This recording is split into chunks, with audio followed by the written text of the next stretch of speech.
بعد ضجة مباراة المحاماة والتصريحات التي أعقبتها، خرج وزير العدل عبد اللطيف وهبي بتصريح جديد أثار من خلاله جدلا واسعا.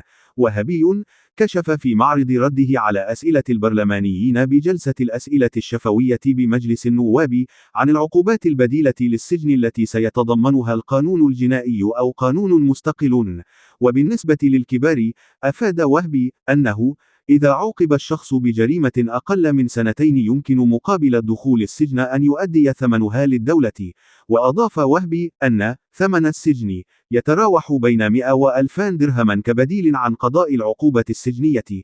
وفي سياق متصل، ذكر الوزير أن وزارته منعت إيداع الطفل الذي يبلغ 15 سنة السجن، واستبدلت ذلك بقيامه بأشغال عامة.